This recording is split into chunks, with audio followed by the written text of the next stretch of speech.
Admiral Sukman stood on the bridge of the Soul's Pride, his hands clasped behind his back as he stared through the massive observation window. Beyond the reinforced glass, the Krovar fleet spread across the darkness like a pack of hungry predators. 15 warships. Heavy cruisers in the center, destroyers guarding the flanks, missile frigates waiting in the rear. A perfect battle formation, a formation designed to intimidate. Behind Sokman, 12 human warships held position in complete silence. Outnumbered, outgunned. At least, that's what the Krovar believed.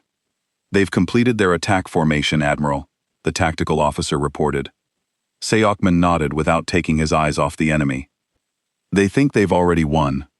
A faint smile crossed his face. They're about to discover the difference between having more ships and having better ones. The communications officer turned toward him. Admiral, we're receiving a transmission. Source? The Krovar flagship. A brief pause. Fleet Commander Greos requests to speak with you. Put him through. The bridge lights dimmed as the main display came alive. A massive alien filled the screen. Fleet Commander Greos. His gray skin was covered in ritual scars carved over decades of warfare. Thick armor rested across his broad shoulders, and his glowing red eyes radiated absolute confidence. He didn't look like a soldier. He looked like a conqueror. When he spoke, his voice sounded like two mountains grinding together. I am Fleet Commander Greos, of the Krovar Empire. His lip curled into a sneer. You will surrender immediately. Power down your weapons. Prepare your crews to be boarded. Your interference in Krovar military operations will not be tolerated. Silence settled across the bridge. Every human officer watched their admiral. Sayokman didn't react. His heartbeat never changed. His expression remained calm, almost bored. Finally, he spoke. Fleet Commander Greos. My name is Admiral Suokman of the Earth Defense Corps. His voice was quiet, steady, controlled. You attacked a peaceful scientific research station. You murdered civilians.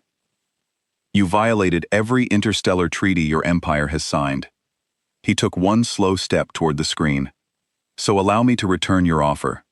The bridge became perfectly silent. You will surrender your fleet immediately. You will deactivate your weapons, and you will prepare your officers for arrest. A cold smile appeared on Sokman's face. Otherwise, we'll take your ships ourselves. For a second, nobody spoke. Then Grouse burst into laughter. It echoed across every human ship like metal being ripped apart. You? He growled between laughs. You have 12 ships. I command 15. He leaned closer to the camera. The battle is already decided. Sokman smiled, not with arrogance, with certainty. You still think this battle is about numbers? Grouse frowned. The admiral folded his hands behind his back. That's your first mistake. He glanced toward his tactical officer. Show our guest. A holographic display appeared between the two fleets. The human ships suddenly changed formation. Instead of spreading apart, they disappeared, one after another. Greos's smile vanished. What? His sensors screamed warnings. The human fleet had activated advanced stealth fields. 12 warships had simply vanished from every Krovar scanner. Impossible. No civilization possesses cloaking technology on this scale, one Krovar officer shouted in the background. Sokman looked directly into Greos's eyes. That's your second mistake. You assumed humanity fights by the rules you're familiar with. Another alarm echoed across the Krovar flagship. Commander! Multiple contacts detected. Where? We don't know. They're everywhere. Before Greos could answer, the first explosion lit up the darkness behind his fleet. One of the Krovar destroyers erupted into flames. Then another. Then another. Human railguns fired from invisible positions, striking with terrifying precision before disappearing once again. Panic spread through the Krovar formation. Ships broke ranks. Commanders shouted conflicting orders. Targeting computers searched desperately for enemies they couldn't see. On the bridge of the Soul's Pride, Sokman remained perfectly calm. He watched the chaos unfold exactly as planned. Then he looked back at Grouse. You counted ships. We counted possibilities. His voice became ice cold. And that's why. You've already lost. Outside, the darkness exploded with blue plasma, burning wreckage, and invisible human warships striking from every direction. For the first time in Crovar history, fear entered the enemy fleet, and the battle had only just begun. You humans are either very brave or very stupid. Why don't you find out which one? Sulkman said, and cut the transmission. He turned to his weapons officer. All ships execute attack pattern Delta. Show them what we learned on the Deathworld. Captain Taehyung commanded the stealth destroyer Soul's Vengeance, one of the smaller ships in the human fleet. As the Crovar vessels moved to attack, his ship simply vanished. The Soul's Vengeance did not become invisible. Instead, it phased partially out of normal space, existing in the strange realm between dimensions that humans had learned to navigate. From the outside, it appeared as a flickering shadow impossible to target with conventional weapons. Tahong watched his prey through sensors that could see across multiple dimensions. The Crovar ships moved in tight formation, exactly as their military doctrine required. They were predictable, which made them vulnerable. Target the lead destroyer, he ordered. Take out their engines first. The Soul's Vengeance phased back into normal space for exactly 3 seconds. Its weapons fired, sending beams of focused energy into the Crovar ship's engine systems. Then it vanished again before the enemy could return fire. The Crovar destroyer began to drift its engines dead. But Tahong was not finished. He appeared again, this time above the enemy ship, and fired into their weapon systems.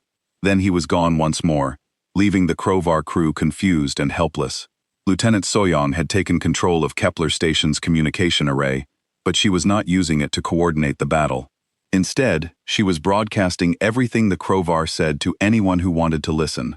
Every species in 50 light-years could now hear the Crovar officers screaming orders and threats at each other. They could hear the panic in their voices as human ships appeared and disappeared like hunting ghosts. They could hear Fleet Commander Grayos demanding explanations that his officers could not give. Target that ship, Grayos roared. Fire everything we have. Sir, which ship? They keep disappearing. All of them. Fire at all of them. The Crovar fleet began firing wildly into empty space, hitting nothing but darkness.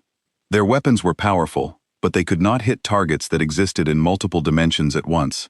Soyoung smiled as she listened to their confusion. Fear was spreading through the Crovar fleet like a disease, and fear made people stupid. Specialist Changman piloted a small fighter called the Gangnam Ghost. His job was not to destroy enemy ships, but to capture them. The Crovar had taken prisoners at Kepler Station, and now it was time to return the favor. His fighter was equipped with boarding torpedoes, small capsules that could cut through ship holes and deliver soldiers directly into enemy vessels. But Chungmen's torpedoes were different. They carried sleeping gas instead of soldiers. The Gangnam Ghost darted between Crovar ships like a mosquito among giants.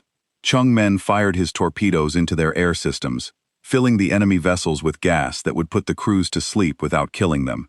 Within minutes, entire Crovar ships were drifting helplessly as their crews fell unconscious.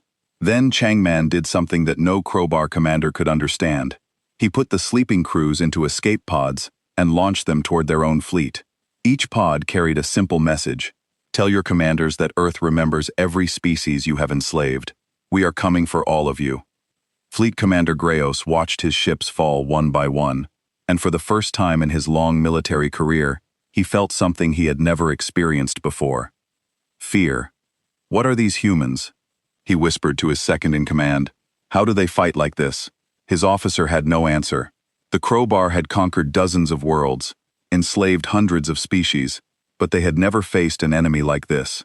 The humans did not fight like civilized beings. They fought like predators from some nightmare world. The truth was simpler than Grayos could imagine. Humans had learned to fight on a planet that was trying to kill them every day. Earth was a world of storms and earthquakes, poisonous creatures and deadly diseases. Humans had survived by becoming adaptable, unpredictable, and utterly ruthless when threatened. Every human child learned to swim because Earth was covered with water that could drown them. Every human learned to climb because Earth had mountains and trees that could crush them if they fell. Every human learned to think quickly because Earth was full of predators that could eat them if they were slow. The Krovar had grown strong by conquering weaker species. Humans had grown strong by surviving a world that wanted them dead. Admiral Sukman watched the battle unfold with satisfaction. The Krovar fleet was falling apart ship by ship. Some vessels were disabled, their crews asleep.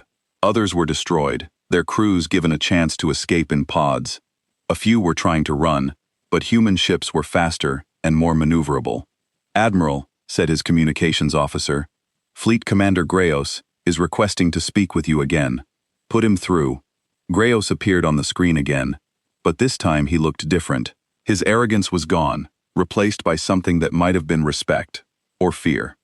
"Admiral Siakman," he said slowly, "I wish to discuss terms." "The terms are simple," Siakman replied. "Surrender all your ships and prepare to be taken into custody. Your crews will be treated according to galactic law, but your days of terrorizing innocent people are over." Greos was quiet for a long moment. Around him, his bridge crew waited for orders that did not come. Finally, the Krovar commander spoke. "What manner of demons are you humans?" Sulkman smiled, but it was not a kind smile. "We are not demons, Commander. We are just people who do not like bullies."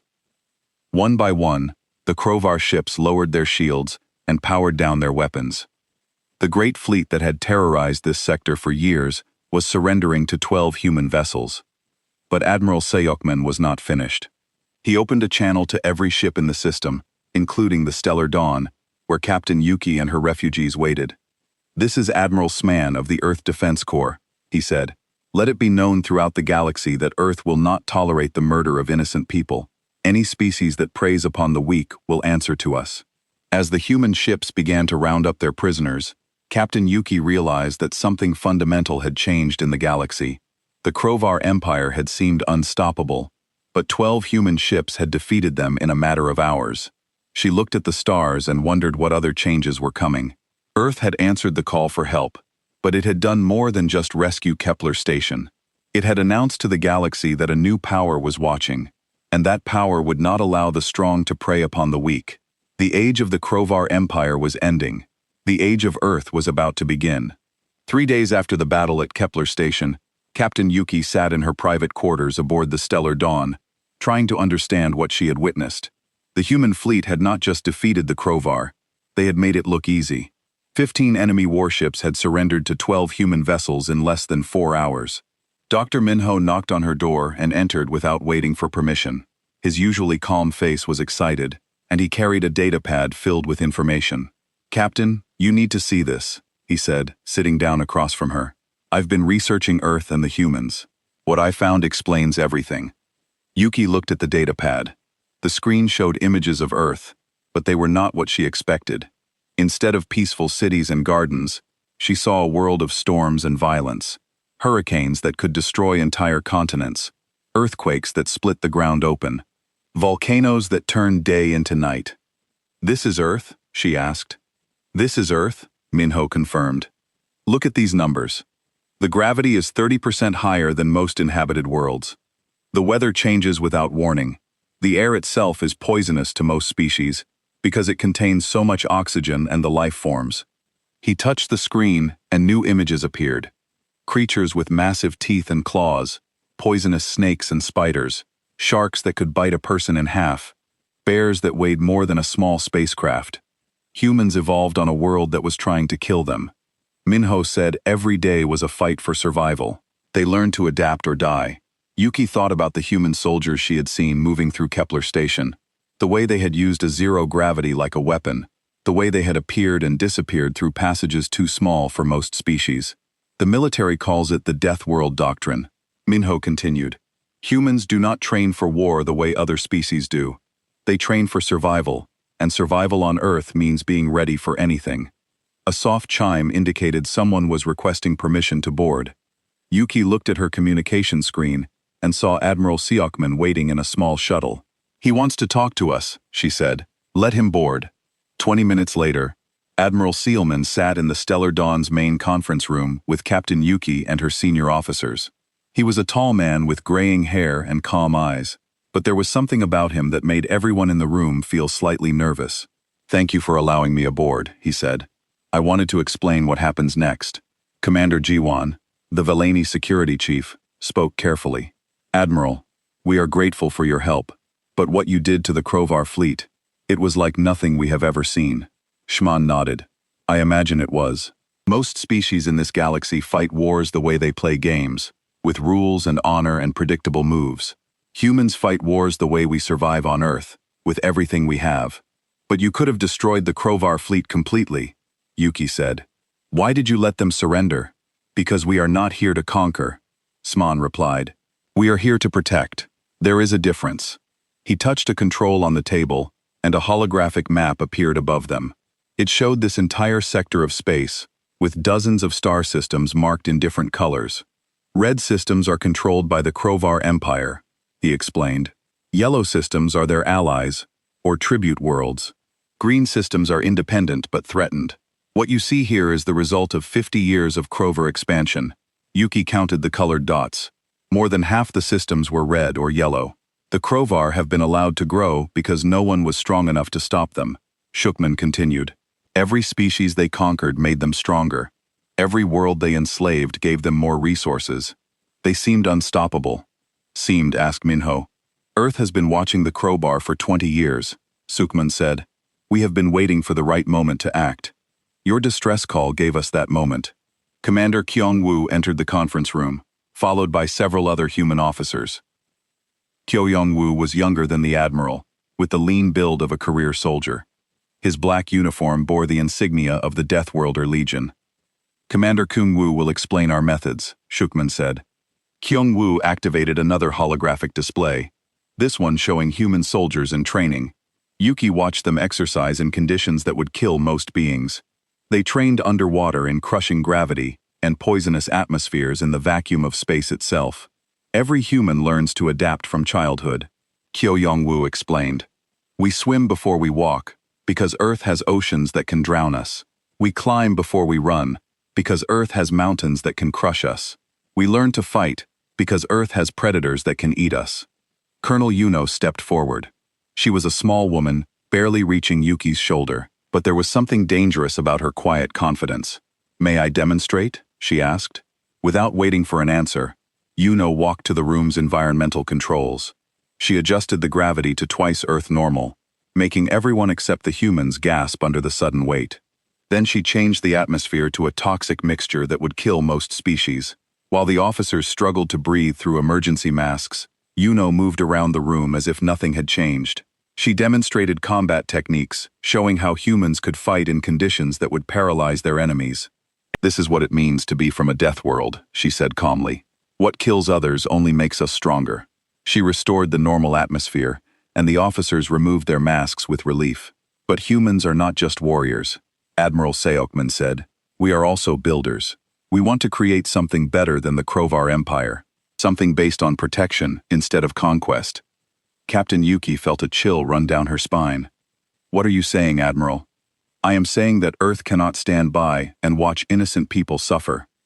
The Krovar Empire ends now, but we need allies to build what comes next. The conference room fell silent. Everyone understood what the Admiral was proposing. Earth was not just offering to help defend against the Krovar. They were offering to replace the Krovar as the dominant power in this region of space.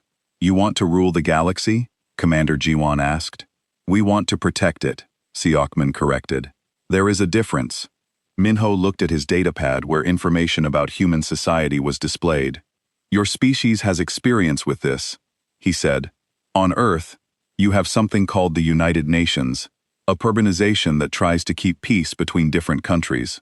Exactly, Seokman said. We propose a galactic defense confederation, multiple species working together to prevent aggression and protect the weak.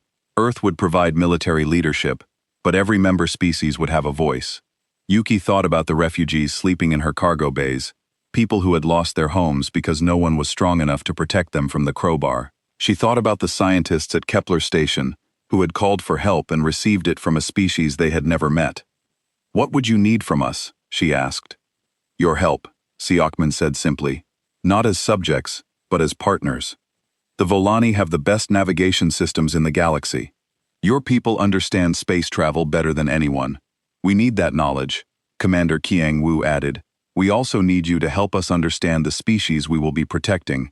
Humans are good at fighting, but we are still learning about galactic politics and culture. Colonel Yunio smiled. Besides, Deathworlders work better with friends. Captain Yuki looked around the room at her officers. She saw hope in their eyes for the first time since the war began. The Crover had seemed unstoppable, but these humans had defeated them in hours. If Earth was offering protection and partnership instead of conquest, I will need to discuss this with the government in exile, she said. But speaking personally, I think we would be honored to work with Earth. Admiral Seekman stood and offered his hand in the human gesture of agreement. Then let us begin building a better galaxy. As they shook hands, Yuki realized that the distress call from Kepler Station had changed everything. She had asked for help, and Earth had answered. But they had not just sent ships and soldiers, they had sent teachers, and protectors, and friends. The Crovar Empire was ending, but something better was beginning. And Earth, the death world that had seemed so violent and dangerous, was offering to share its strength with those who needed it most. The 12 human ships moved through space like shadows given form. From the bridge of the stellar dawn, Captain Yuki watched them approach Kepler Station with a grace that made her skin crawl. There was something wrong about the way they moved, something that suggested violence barely held in check. Captain Minho said from his station, I'm reading 15 Crovar ships around the station. They're big ones too, battle cruisers and destroyers. Yuki counted the forces in her head. 15 Crovar warships, against 12 human vessels. The odds did not look good for Earth's forces, no matter how strange their ships appeared. Admiral Seokman's voice came through the speakers again. All ships, this is the Admiral. Begin deployment. Rules of engagement are weapons-free. Show them what Deathers can do. Squad leader Hyan Wu stood in the boarding tube of the assault ship Busan Thunder, checking his gear one final time. His black armor seemed to drink in the light, and his helmet display showed him everything he needed to know about Kepler Station. 15 levels, over 3,000 people when fully staffed, now holding an unknown number of hostages and Crovar soldiers. Listen up, he said to his team. The station has been under Crovar control for 3 days. They've had time to set up defenses and take positions. Intelligence says they're using the research staff as human shields. Sergeant Mi tested her weapons one more time. The energy rifle hummed softly in her hands. What's the plan, squad leader? We go in quiet. The Crover think like soldiers, but they think like bad soldiers. They'll expect us to come through the main docking bays with heavy weapons and lots of noise. Instead, we're going through the maintenance shafts. Corporal Dongyan grinned behind his helmet. My favorite kind of party. The Busan Thunder attached itself to Kepler Station like a parasite finding a host. Cutting tools burned through the outer hull, and the boarding team slipped inside like smoke through cracks.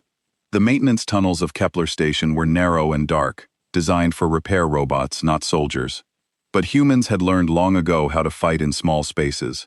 Earth was full of caves and tunnels, and humans had been crawling through them for thousands of years. Yan Wu led his team through the maze of passages, using the station's own blueprints to navigate. His helmet showed him heat signatures and movement patterns. The Crovar soldiers were easy to spot. They stayed in groups, guarded the main corridors, and never thought to watch the places where only rats would go. Contact, whispered Muji through the comm system. 6 Crover soldiers, level 7. They have hostages. Hyun Woo looked at his display. The Crovar had barricaded themselves in one of the research labs. Through the ventilation grates, he could see tall gray figures pointing weapons at cowering scientists. Dong Hun, can you reach the environmental controls for that section? Already there. Squad leader, what do you need? Kill the gravity. What happened next would have been impossible for most species to understand. When the artificial gravity shut off, the Crovar soldiers began to float helplessly. They were strong and tough, but they had evolved on a heavy world with steady gravity. Without it, they were as helpless as children. The human soldiers, however, moved through zero gravity like dancers. Earth's children had been playing in swimming pools and climbing trees since they were young. They understood how to move in 3 dimensions, how to use walls and ceilings as floors, how to turn their environment into a weapon. Mi came through the ventilation grate like a striking snake. Her first shot took down the Crovar leader before he could even turn around. Dong Hun followed, moving along the wall and using furniture to change direction. The remaining Crovar tried to fire their weapons, but they could not aim while spinning helplessly in the air. In 30 seconds, it was over. Dr. Sunwo came through the grate last, carrying medical supplies and a portable gravity generator. While her teammates secured the area, she checked on the hostages. The researchers were terrified, but alive. "You're safe now," she said in perfect galactic standard. "We're here to help." One of the scientists, a blue-kinned Theon with large eyes, stared at her in amazement. "You're human, but how did you move like that? How did you fight in zero gravity?" Sunway smiled as she helped restore the gravity to the room. "We're from Earth. We learned to adapt." Across Kepler Station, similar scenes played out. Human soldiers appeared where the crowbar least expected them. They came through air vents and maintenance shafts, through waste disposal systems and emergency exits. They moved through the station like water finding cracks in stone. Captain Taehyung led a team through the station's central core, where the main computer systems were located. The Crovar had set up their command center there. Thinking the thick walls would protect them, they had not counted on humans bringing their own doors.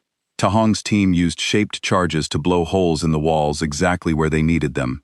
The explosions were small and precise, designed to create openings without damaging the vital systems inside.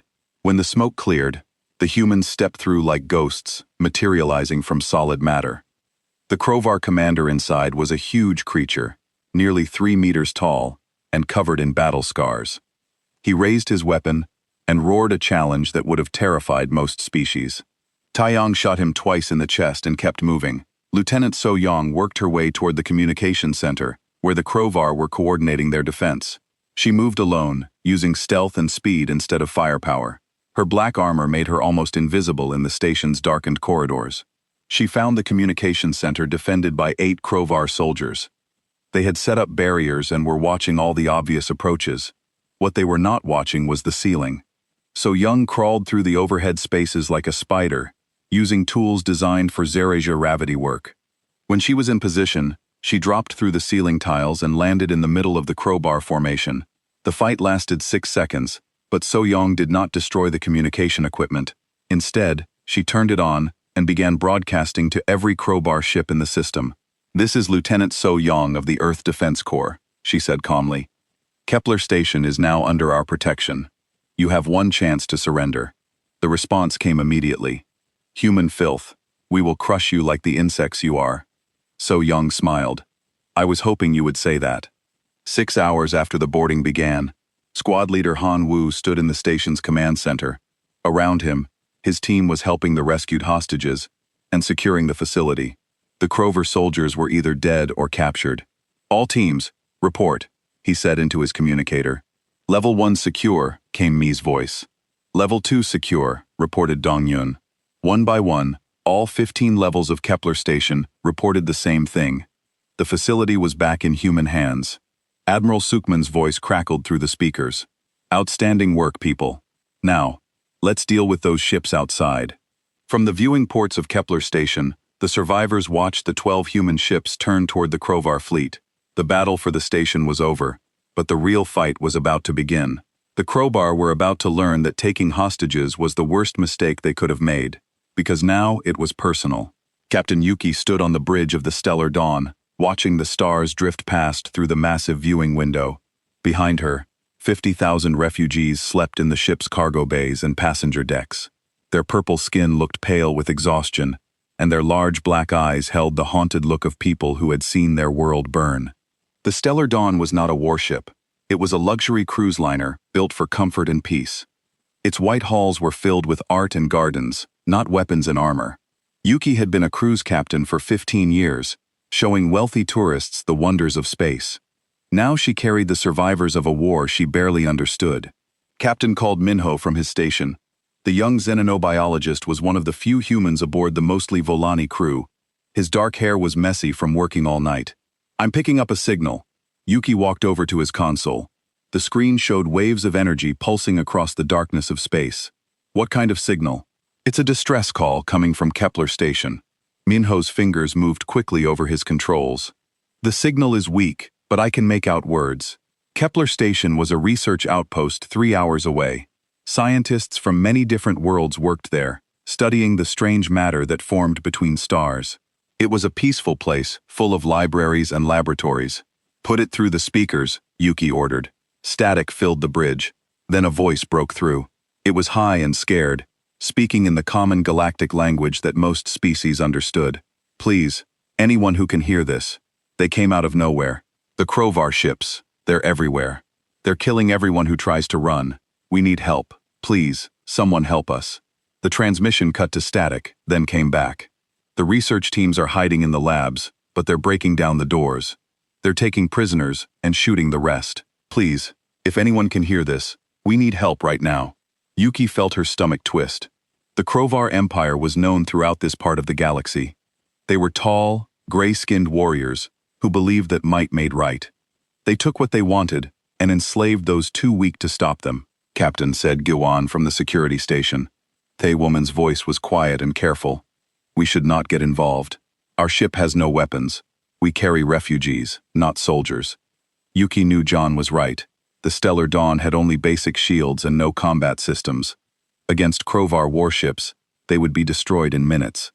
The 50,000 refugees in her care were depending on her to get them to safety. But the voice on the radio was desperate and afraid. Somewhere out there, innocent people were dying. Minho, can you get more information? Yuki asked. The young scientist worked at his controls. New signals appeared on his screen. I'm picking up weapons fire, energy blasts and explosions, and his face went pale. Captain, I'm reading escape pods being launched from the station. That's good, right? People are getting away. Mo shook his head. The Crovar ships are hunting them down. They're destroying the escape pods one by one. They're not taking prisoners. They're killing everyone. The bridge went silent. Even the soft hum of the ship's engines seemed too loud. Yuki closed her eyes and thought of her own family back on Earth. She thought of the refugees sleeping in the cargo bays, trusting her to keep them safe. Then she thought of the people dying at Kepler Station while she stood here and did nothing. G1, send a quantum message to Earth Defense Command. Tell them we have a situation. Captain, we are 3 days from Earth. Even if they send ships right away, it will be too late for the people at the station. Send the message anyway. Yuki's voice was firm. Include everything we know about the Crovar attack. Mark it as urgent. Guy's fingers moved over her console. Message sent, Captain. For the next 2 hours, they listened to the signals from Kepler Station. The distress calls became weaker and less frequent. Sometimes they heard explosions or the sound of metal being torn apart. Sometimes they heard screaming. Then, just as Yuki was beginning to think all hope was lost, Giwan looked up from her station with surprise. Captain, we have a response from Earth. Already? That was fast. Yes, Captain. The message is short, Jihoan read from her screen. Message received.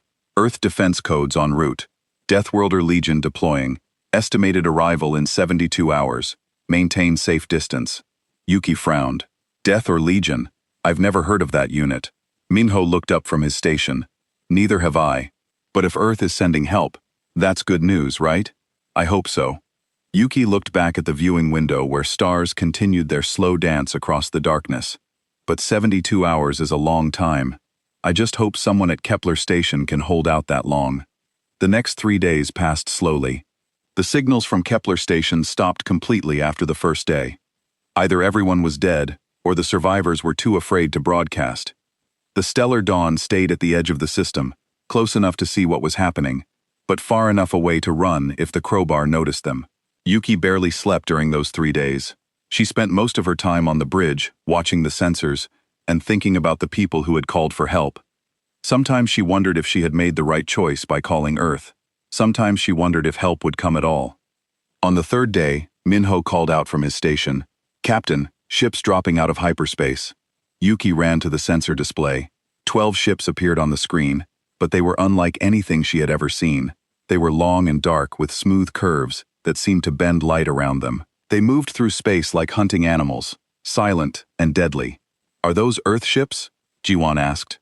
Before anyone could answer, a voice came through the communication system. It was calm and professional, with a slight accent that Yuki recognized as Korean. This is Admiral Sukman of the Earth Defense Corps. We received your distress call. We're here to help. Please maintain a safe distance while we assess the situation. Yuki picked up the communicator. Admiral, this is Captain Yuki of the Stellar Dawn. The attack began 3 days ago. We haven't heard anything from Kepler Station in over 24 hours. Understood, Captain. We'll take it from here. As Yuki watched the dark ships move toward Kepler Station, she felt a mixture of hope and fear. She had asked for help, and Earth had answered, but she had no idea what kind of help she had called down upon this quiet corner of space. The Krovar Empire was about to learn what humans meant when they spoke of war. 2 weeks after the battle at Kepler Station, the human fleet had grown from 12 ships to 50. More vessels arrived daily from Earth, bringing soldiers, supplies, and something the galaxy had not seen in generations. Hope. Major Bungo stood on the bridge of the assault carrier Daewoo Thunder, looking down at the mining world of Taurus. The planet's surface was a nightmare of acid storms and crushing gravity, where Krovar overseers forced enslaved workers to dig precious metals from poisonous ground. Intelligence report, he said to his aide. Lieutenant Hana consulted her datapad. 15,000 slave workers from 6 different species. Krovar garrison of 2,000 soldiers. They are using the slaves as human shields, threatening to kill them if we attack. Bungo nodded grimly. Standard Krovar tactics. They think we will not risk innocent lives. Sir, the planet's conditions are extreme. Gravity is twice Earthen normal, and the atmosphere is sulfuric acid. Most of our equipment will not function properly. The Io smiled. Then it is a good thing we are from a death world. The assault began at dawn Taurus time. But instead of attacking the main Krovar base, the human forces scattered across the planet's surface like seeds in the wind. They had studied the mining operation for days, learning every tunnel and passage, every work shift and guard rotation. The Krovar had expected a frontal assault with heavy weapons and air support. What they got was something much worse. Sergeant Wang Yong led her team through the acid storms that constantly swept Tarkus. Her armor was designed for this environment, but it was still a miserable experience. The acid added everything it touched, and the gravity made every step feel like climbing a mountain. But Wyong had trained in worse conditions on Earth. She had crawled through swamps filled with poisonous snakes, climbed mountains and blizzards that could freeze a person solid in minutes, and fought practice battles in deserts hot enough to kill most life forms. Her target was Mining Station 7, where 300 Orthani crystal miners were being held.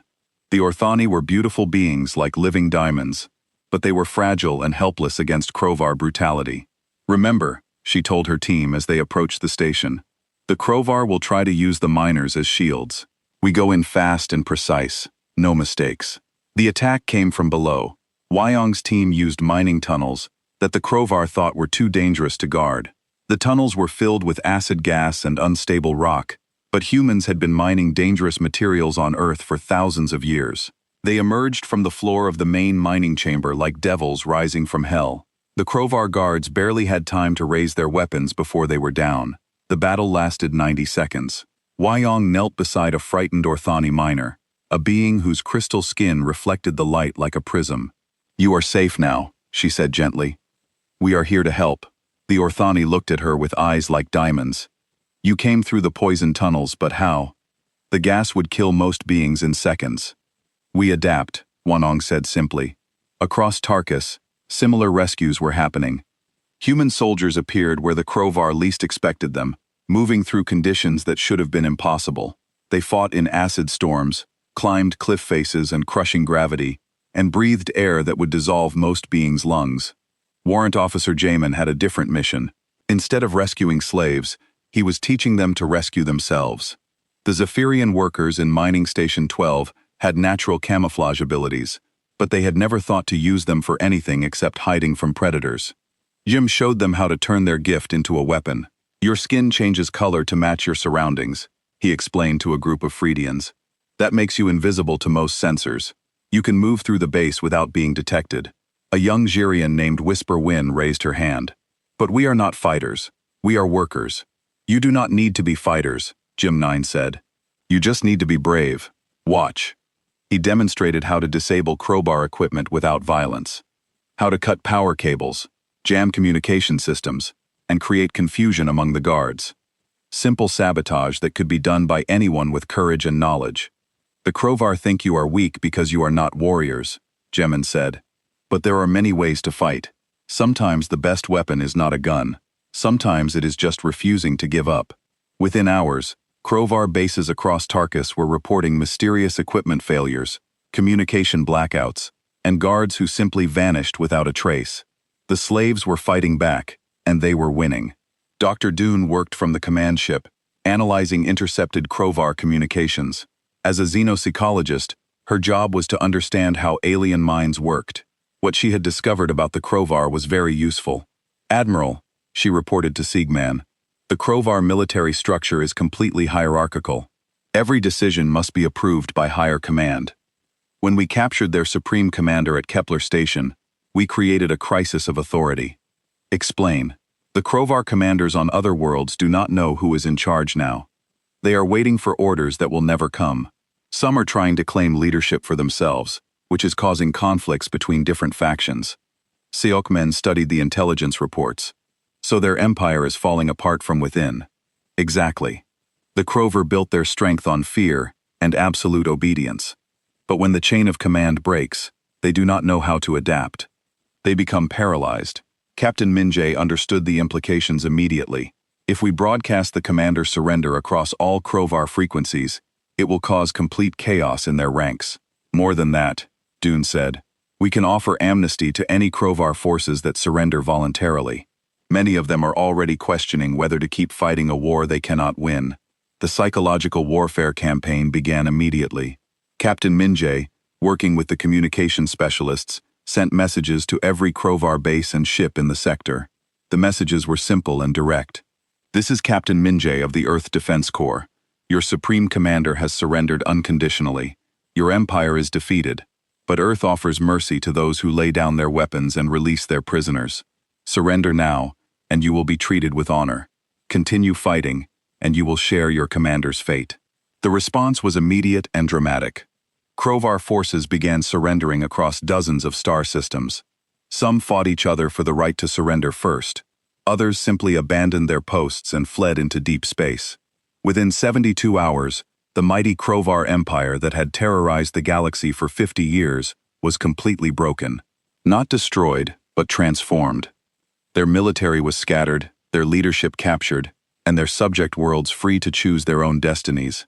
Admiral Sayukman stood on the bridge of the Soul's Pride, watching reports come in from across the sector. Liberation fleets were rescuing slaves from mining worlds, freeing political prisoners from Krovar jails, and helping former subject species rebuild their societies. "Admiral," his communications officer reported, "we are receiving surrender requests from Krovar forces, and 12 more systems. They are offering complete compliance with Earth terms, accept their surrenders," Siakman said. "But make sure they understand the conditions. No more slavery, no more conquest, no more bullying of weaker species. They can keep their ships in their territory, but they will answer to the Galactic Defense Confederation." Lieutenant Colonel June approached with a status report. "Sir, we have liberated over 2 million enslaved beings in the past week. Representatives from 43 species are requesting to join the new confederation." Siekman nodded with satisfaction. The plan was working better than they had hoped. Earth had not conquered the Krovar Empire. They had liberated it, turning enemies into allies and slaves into partners. "What is our next priority?" he asked. "Building Unity Station," June replied. "We are converting the Krovar flagship into a permanent base for Confederation operations. It will serve as a symbol that the age of conquest is over, and the age of cooperation has begun." As Admiral Siakman looked out at the stars, he thought about the distress call that had started everything. A desperate cry for help from Kepler Station had given Earth the opportunity to change the galaxy forever. The SOS had been clear, "Help us." And Earth had answered with more than just ships and soldiers. They had answered with a new vision of what the galaxy could become.